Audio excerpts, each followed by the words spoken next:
Masih dengan tema waktu-waktu terbaik untuk setiap sholat. Nah Bunda Tuti, Iya, Kak Habib Caca. Uthman, gimana nih kalau misalkan kita sebagai manusia ini masih belum terlalu bisa Iya. melaksanakan sholat di waktu-waktu terbaik. Apa yang harus bisa kita lakukan? Mohon Baik, tausiahnya. terima kasih subhanallah walhamdulillah. Hari ini kita banyak menimba ilmu.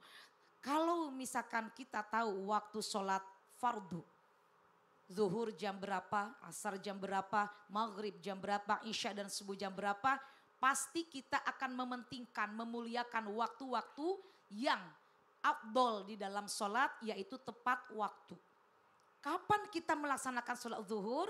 Harus masuk waktu zuhur. Jangan sebelum zuhur kita sudah sholat.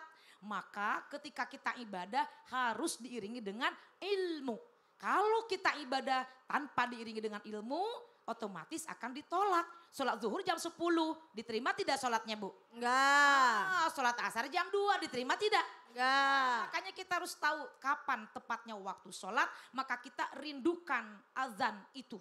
Untuk kita menyegerakan waktu sholat yang tepatnya itu adalah pas setelah azan langsung kita wudhu, kemudian kita melaksanakan sholat. Namun kalau kita tidak sanggup maka kita lihat waktunya sampai sebelum akhir waktu sholat. Baik, gimana nih Beb?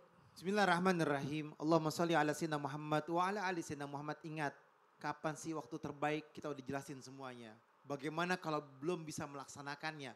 Apabila belum mampu untuk melaksanakan sholat dengan tepat waktu dan waktu-waktu yang terbaik, maka latihan dulu, nggak jadi masalah.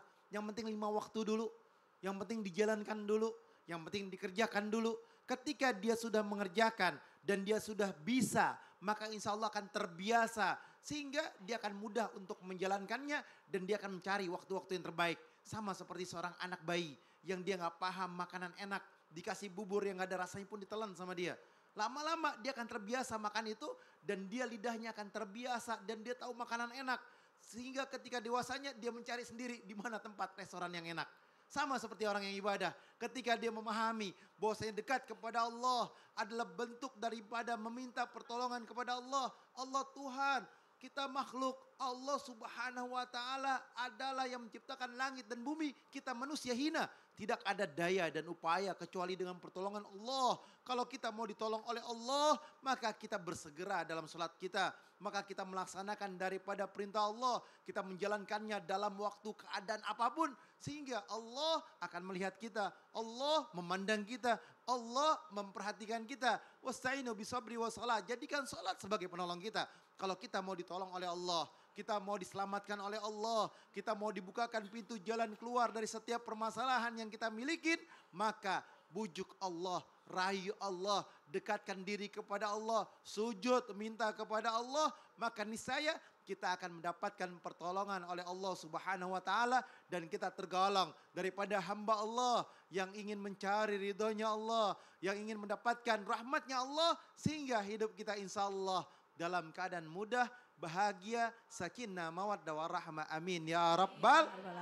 Ustadz Maulana boleh dong kesimpulan dari pembelajaran kita pada pagi ini. Kesimpulan dari tema kita hari ini, waktu-waktu terbaik untuk setiap salat. Ingat, ini adalah ibadah. Ibadah itu harus sesuai syariatnya. Syariatnya ada waktunya.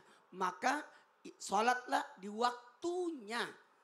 Karena tidak boleh orang salat di luar waktu. Apalagi kalau berkaitan dengan waktu-waktu yang mustajab ketika kita sholat.